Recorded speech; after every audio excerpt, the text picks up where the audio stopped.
on, kid. Climb up there and dig in the rope. My ball! You do it!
Children and dwarfs first, just like the old story said. The dwarf yanks at one of the nearby ropes, to no avail.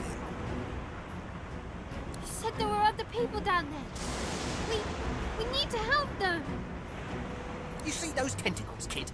It's time for getting the hell out of here.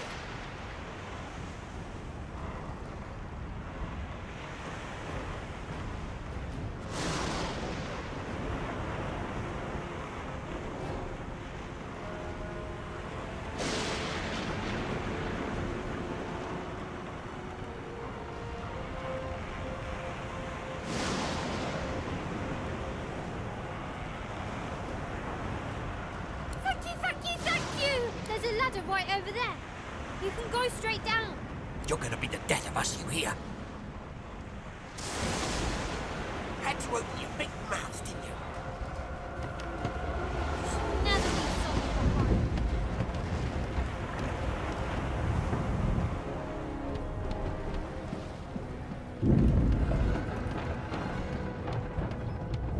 If you can walk, get yourself up the ladder. There's a... Wait! Void woken.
I've faced worse.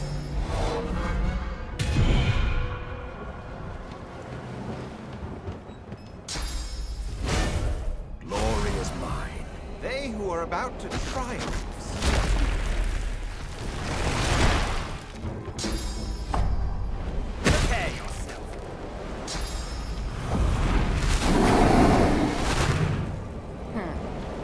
games begin.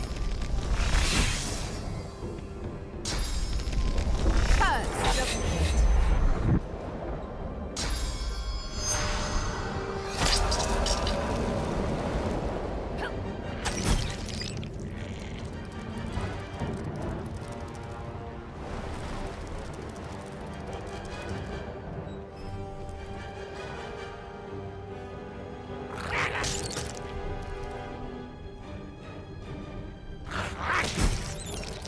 Beardless bugs won't sink the ship on my watch.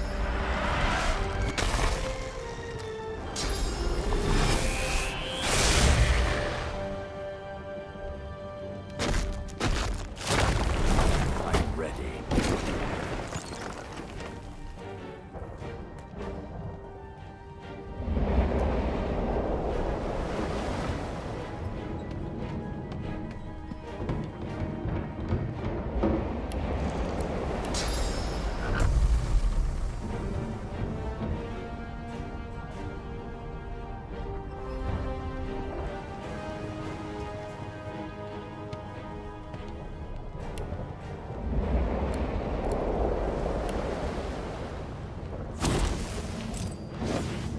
Bring the Reaper for me.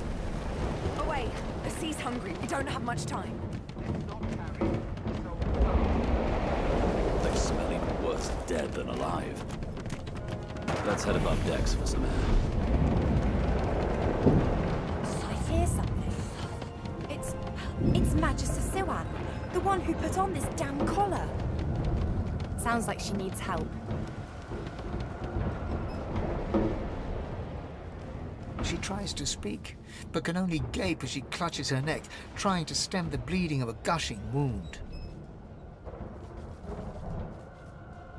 With jagged movements, she raises her clenched fist and holds out a length of cloth, soaked with some kind of strong-smelling tincture. Blood quickly soaks through the cloth. Magister Siwan's mouth opens and closes, her eyes wide in terror.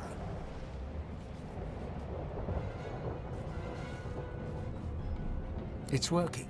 The pressure is stemming the flow of blood. Siwan clutches your arm, her eyes locked with yours. Something within the ship snaps. The floorboards shudder. Siwan struggles to her feet, clinging to you tightly. The ship lets out a deep groan.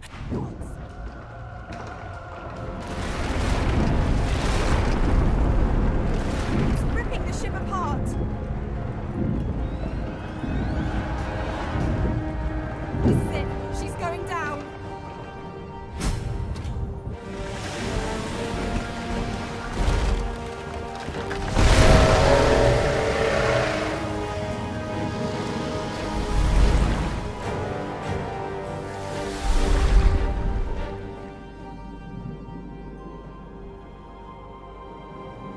I have plans for you, child.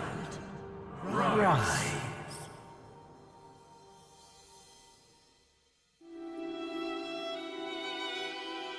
Honorable Dallas, we lost a ship sailing sorcerer prisoners to Fort Joy. We assume some escaped and broke their collars. Their vile magic lured the Voidwoken. All who were aboard are presumed dead. Yours faithfully into eternity, High Judge Oriven.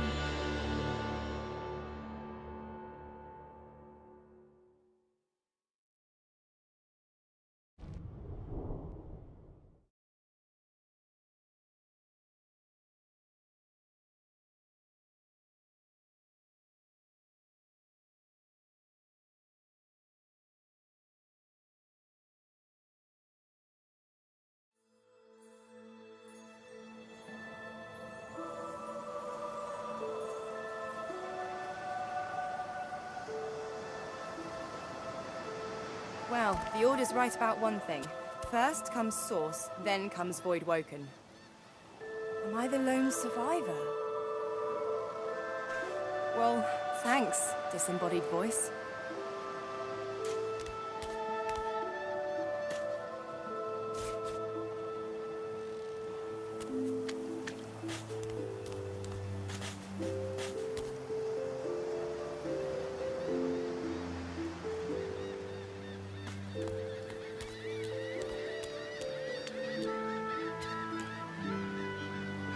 Brachus Rex. Who's that again?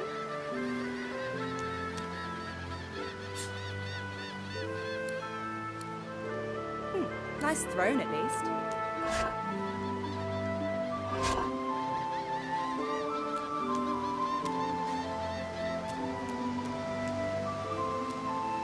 The child has a small mirror in his hands.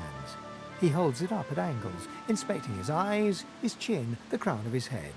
He spots you, and his arms snap to his sides. I'm not supposed to talk to strangers.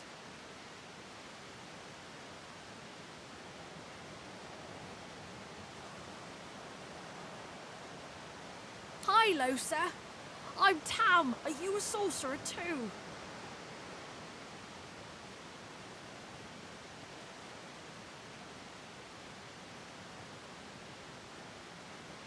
The child screws up his face and looks at you, hard.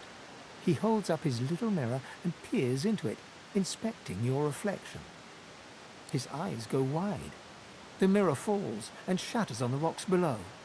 I have to go. The boy begins to cry. Leave me alone. Leave me alone. Leave me alone.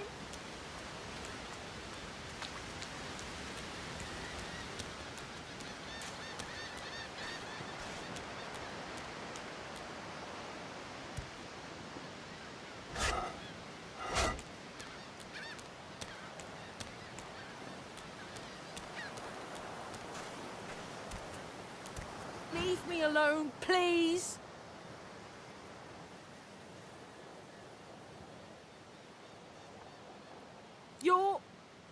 You're not a real person. There's a thing wearing your skin. I saw it.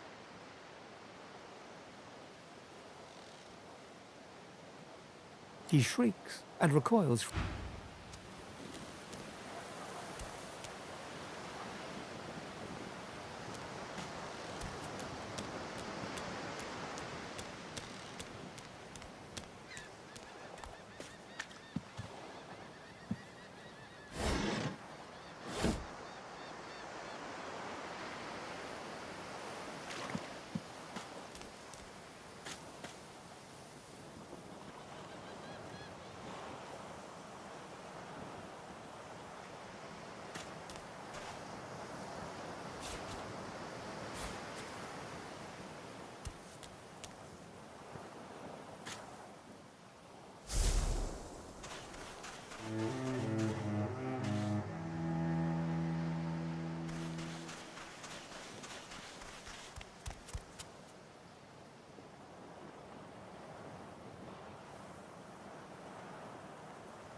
Boring.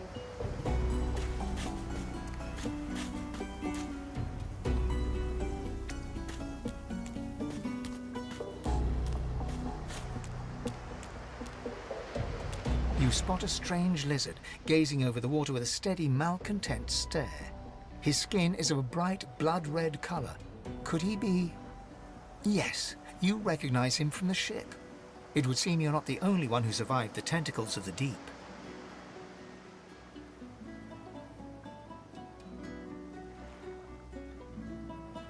The lizard turns about with the graceful ease of a dancer, or a duelist. You lock eyes with his, two smouldering embers that sizzle your very soul. I did survive, yes. And chances are I wouldn't have, had you not returned to the aid of your fellow passengers down in that dreadful hold. You have my gratitude. Hand over heart, he salutes you with a bob of the head. More than a nod, though less than a bow.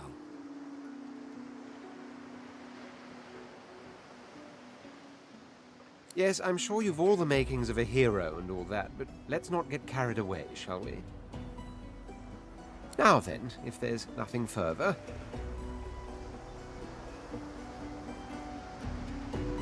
I'm sure I don't mean to sound condescending, but I had thought it quite self-evident I was gazing out over the waves. He sighs dramatically. Tell me, what do you see when you cast your glance over this ocean?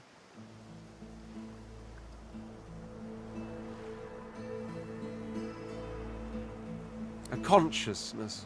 Very good. And the water it may drown in. Life and death. Why not?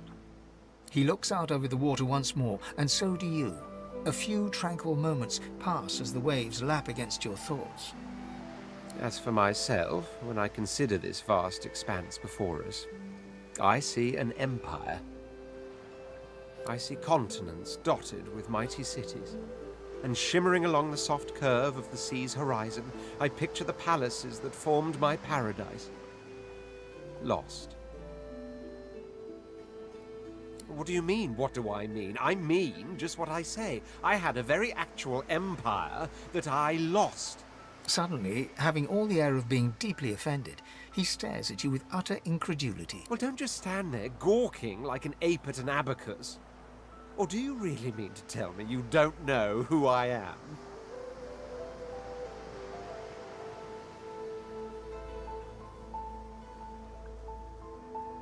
Oh, may the seven have mercy on their own creation.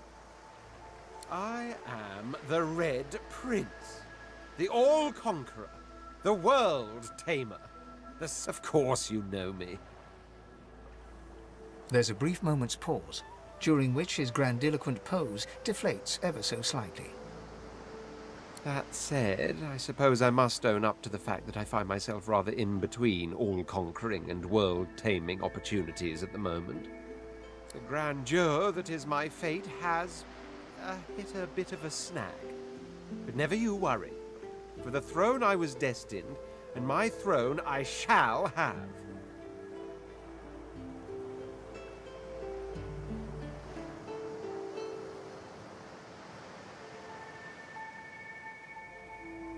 Truly.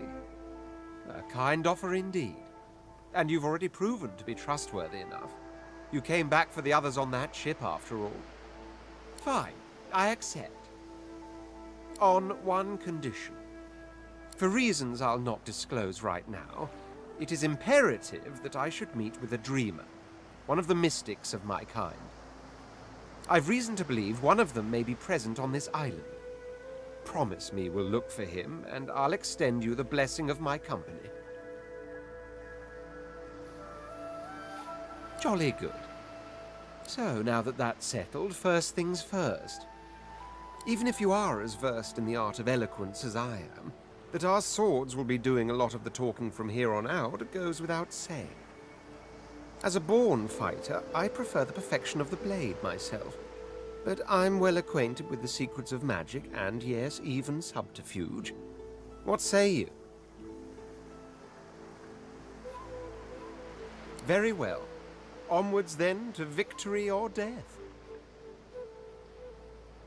The Red Prince nods and gives you a smile that wavers ever so delicately between courtesy and contempt. Now, as you're aware, you'll be traveling with a prince.